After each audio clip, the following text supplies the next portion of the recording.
এর অবস্থা দেখুন। এখন সিচুয়েশন অনেকটাই ভালো, সকালবেলা যেরকম নাকি ছিল। 7.5 ঘন্টা ক্রস করার পর কিন্তু ট্রেন পৌঁছালো নিউ দিল্লিতে। তো বন্ধুরা, ট্রেন কিন্তু আমাদের চলে এসেছে পাটনা সাহেব রেলওয়ে স্টেশন। হ্যালো বন্ধুরা, কেমন আছো সবাই? আশা করি সবাই ভালো আছো। চ্যানেলের আরও একটি ভিডিওতে সবাইকে স্বাগত জানাই। 2024 সালের ফেলে আসা সমস্ত ভুলভ্রান্তিতে জীবনটা প্রায় লাইনচ্যুত। তাই নতুন বছরে জীবনটাকে সঠিক ট্র্যাকে আনার জন্য প্রয়োজন একটা ট্যুর, সেটাও যদি হয় রাজধানীর উদ্দেশ্যে। তাই আজ থেকে মাস 4 আগেই কেটে রাখা টিকিট নিয়ে ব্যাগ গুছিয়ে বেরিয়ে পড়লাম হাওড়ার উদ্দেশ্যে। গন্তব্য আমাদের ভারতবর্ষের রাজধানী দিল্লি। সর্বপ্রথম সবাইকে হ্যাপি নিউ ইয়ার। নতুন বছরটা সবার ভালো কাটুক, সুস্থভাবে কাটিও। তো একটু আগেই শুনলে যে আমি আজকে কোথায় যাচ্ছি।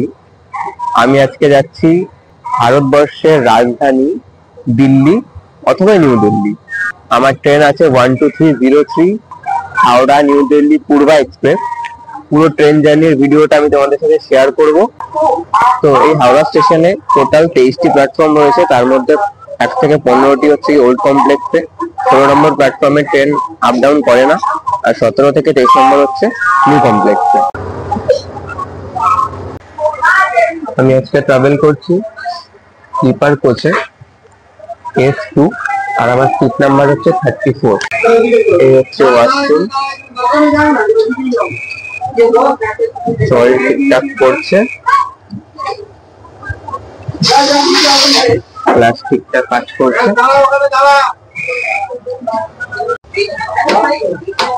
সুইচ ঠিকঠাক আছে। 34। তো এনারা একটু অ্যাডজাস্ট করে নিক, তারপর আমি ঢুকবো। একদম নির্ধারিত সময়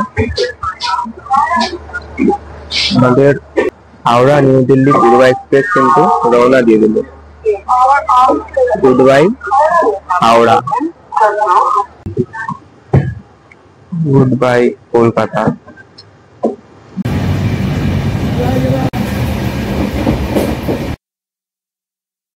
তো বন্ধুরা, এখন চলে এসেছি বর্ধমান জংশন রেলওয়ে স্টেশন। এখানে ট্রেনটা দাঁড়ানোর টাইম হচ্ছে 5 মিনিট, কিন্তু যেহেতু ট্রেনটা লেট করেছে মোটামুটি 9 মিনিট, কতক্ষণ দাঁড়াবে সেটা বলা মুশকিল। আর বর্ধমান জংশনের কিন্তু সীতাভোগ আর মিহিদানা পুরো পশ্চিমবঙ্গে বিখ্যাত। তো এই বর্ধমান জংশন থেকে কিন্তু একটা লাইন চলে যাচ্ছে বোলপুর হয়ে উত্তরবঙ্গের দিকে, আর আরেকটা লাইন কিন্তু চলে যাচ্ছে আসানসোলের দিকে।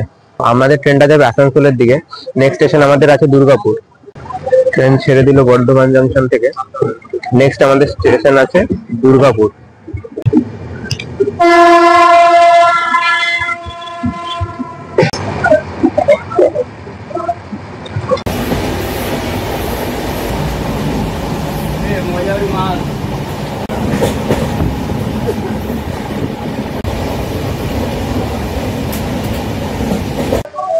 তো বন্ধুরা, এখন চলে এসেছি দুর্গাপুর রেলওয়ে স্টেশন। এখানে টাইম ছিল 9:47, এখন বাজে 9:44। 3 মিনিট বিফোর টাইমে ঢুকিয়েছে। দুর্গাপুরে কিন্তু ফেমাস কিছু টুরিস্ট স্পট রয়েছে, তার মধ্যে উল্লেখযোগ্য রাড়েশ্বর মন্দির, ভবানী পাটক টিলা ইত্যাদি।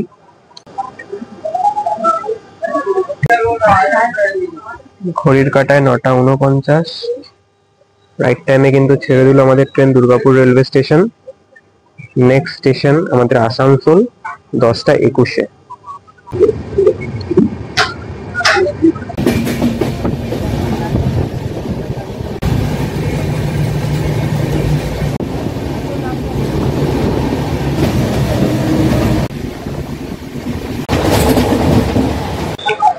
তো বন্ধুরা, এখন চলে এসেছি আসানসোল রেলওয়ে স্টেশন। আমাদের পশ্চিমবঙ্গের পশ্চিম বর্ধমান জেলার একটি গুরুত্বপূর্ণ রেলওয়ে স্টেশন কিন্তু আসানসোল জংশন রেলওয়ে স্টেশন, যার কোড নাম্বার হচ্ছে ASN। এখন ঘড়ির কাঁটায় বাজে 10:25। এটা ঢোকানোর টাইম ছিল 10:21। ট্রেন আমাদের আসানসোল রেলওয়ে স্টেশন ছেড়ে দিল।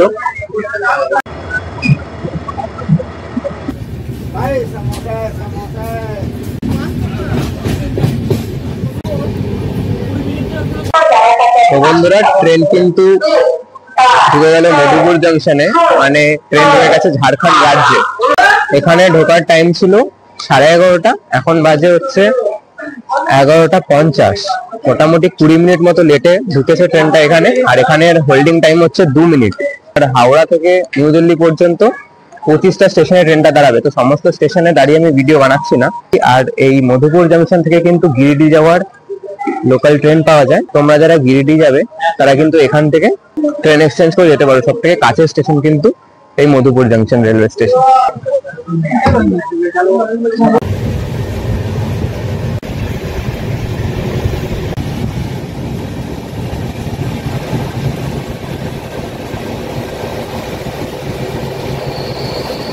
তো বন্ধুরা এখন চলে এসেছি ঝাঝা রেলওয়ে স্টেশন।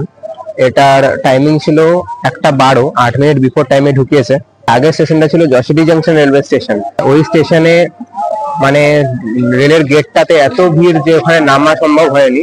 সামনে পাটনা জাংশন আছে, ওখান থেকে মানে রেলেই শুনছি যে প্রচন্ড নাকি আননেসেসারি প্যাসেঞ্জাররা উঠবে, যাদের জেনারেলের টিকিট তারা স্লিপারে উঠবে। তো কতটা ভিডিও বানাতে পারবো বুঝতে পারছি না এখনো। তো যতটা সম্ভব হবে ততটা আমি ভিডিওতে দেখিয়ে দেবো। এই হচ্ছে পূর্বা এক্সপ্রেসের জেনারেল, এর অবস্থা দেখুন। পূর্বা এক্সপ্রেসের জেনারেল অবস্থা এরকম। এখনো তো পাটনা ঢোকেনি, তার আগেই কিন্তু এই হাল।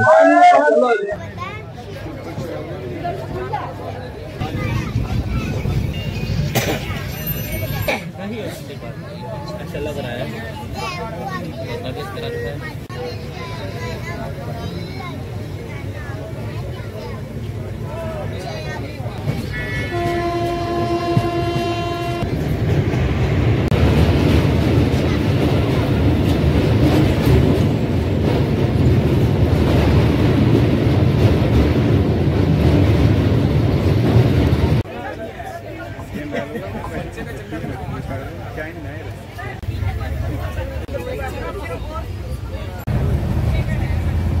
তো বন্ধুরা ট্রেন কিন্তু আমাদের চলে এসেছে পাটনা সাহেব রেলওয়ে স্টেশন। এরপরে ট্রেনটার নেক্সট স্টেশন হবে পাটনা জাংশন রেলওয়ে স্টেশন। আর এই স্টেশনের কোড নাম্বার হচ্ছে PNC। আর ট্রেনটা কিন্তু আমাদের 1 ঘন্টা 6 মিনিট মতো লেট। এখানে ঢোকার কথা 3:20-তে, আর এখন বাজে 4:26। আর এই স্টেশনে হচ্ছে গিয়ে ট্রেনটার হোল্ডিং টাইম 2 মিনিট।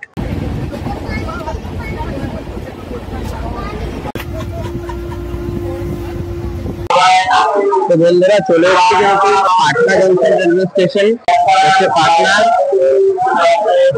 পূর্বা এক্সপ্রেসের রেলের কম্পার্টমেন্ট।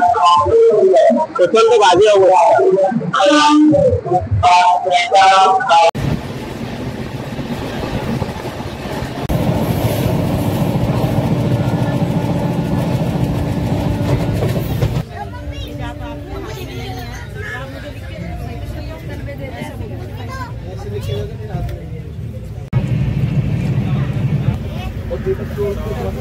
ট্রেন এসে দাঁড়ালো বক্সার রেলওয়ে স্টেশন, বিহারের লাস্ট রেলওয়ে স্টেশন এটা। এরপরে নেক্সট স্টেশন দাঁড়াবে পন্ডিত দীনদয়াল উপাধ্যায় জাংশন।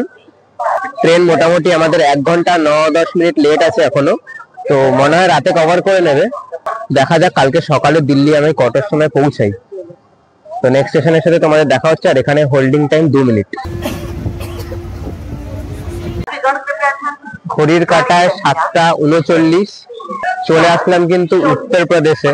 স্টেশন হচ্ছে গিয়ে পন্ডিত দীনদয়াল উপাধ্যায় জাংশন, আর কোড নাম্বার হচ্ছে DDU। আর এখানে হোল্ডিং টাইম আছে 10 মিনিট। স্টেশনটায় ঢোকার কথা ছিল 7:25-এ, আর ঢুকলো 39-এ। মোটামুটি 14 মিনিট লেটে ট্রেনটা কিন্তু ঢুকে গেল। আর এর পরের নেক্সট স্টেশন হচ্ছে গিয়ে প্রয়াগরাজ জাংশন, যেখানে 14 তারিখ থেকে কুম্ভ মেলা হবে। তো আশা করি নামতে পারবো। আর এখানে 10 মিনিট হোল্ড দিয়েছে। এবার যেহেতু এমনি লেটে ঢুকেছে তো জানি না 10 মিনিট দাঁড়াবে কিনা। আর একটা ইনফরমেশন তোমাদেরকে দিয়ে দিই, দীনদয়াল উপাধ্যায় জাংশন থেকেই কিন্তু বেনিয়াস এর লাইনটা কাটে। এখান থেকেই একটা ট্রেন লাইন চলে যায় বেনিয়াসে, আর একটা লাইন চলে যায় কিন্তু হাওড়া দিল্লির মেন লাইনটা। এই জন্যই এই স্টেশনটা আমার এতটা প্রিয় একটি স্টেশন।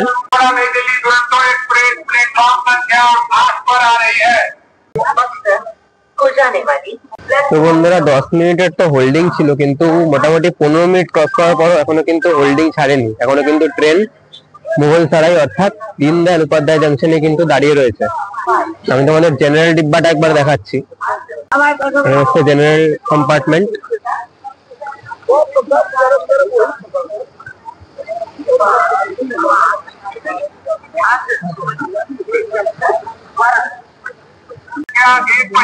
সকালবেলা যেরকম ছিল জেনারেল কম্পার্টমেন্টটা, তার থেকে কিন্তু অনেক ভালো। এখন সিচুয়েশন অনেকটাই ভালো, সকালবেলা যেরকম নাকি ছিল। আর আমাদের ট্রেন ছেড়ে দিচ্ছে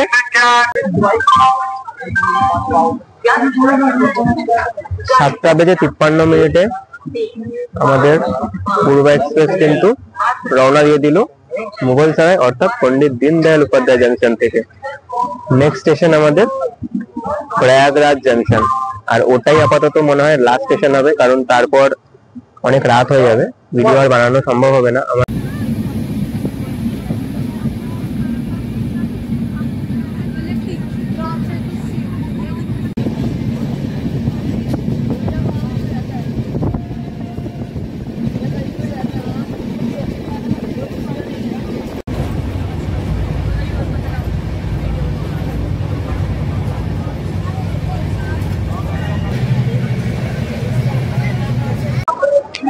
ঘড়ির কাঁটায় এখন 10:02।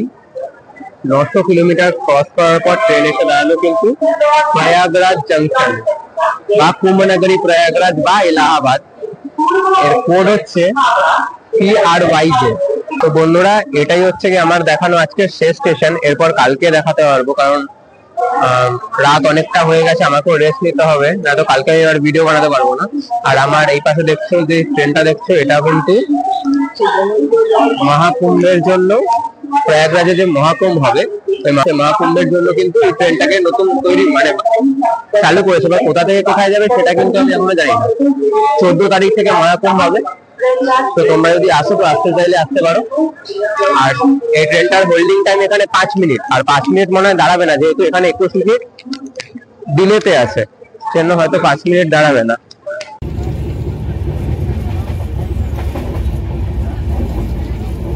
প্রয়াগরাজ ক্রস করার পর কিন্তু ট্রেনের এই কন্ডিশন, সবাই এখন ঘুমাচ্ছে, আমিও ঘুমিয়ে পড়ি। One eternity later. কি ভাবছেন good morning from New Delhi railway station বলবো? আগে না, এটা তুন্দলা জাংশন রেলওয়ে স্টেশন।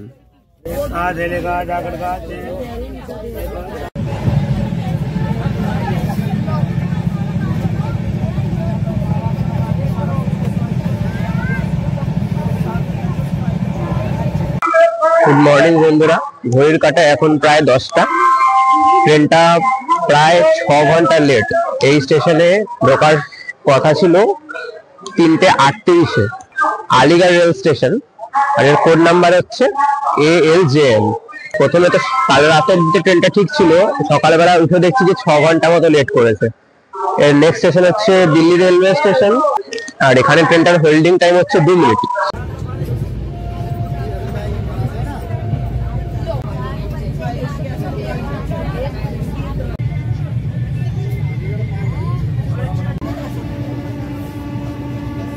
তো বন্ধুরা, মোটামুটি আসার কথা ছিল কিন্তু নিউ দিল্লিতে 6:05-এ, এখন ঘড়ির কাঁটায় 1:31। মোটামুটি 7.5 ঘন্টা ক্রস করার পর কিন্তু ট্রেন পৌঁছালো নিউ দিল্লিতে, 1534 কিলোমিটার ক্রস করার পর।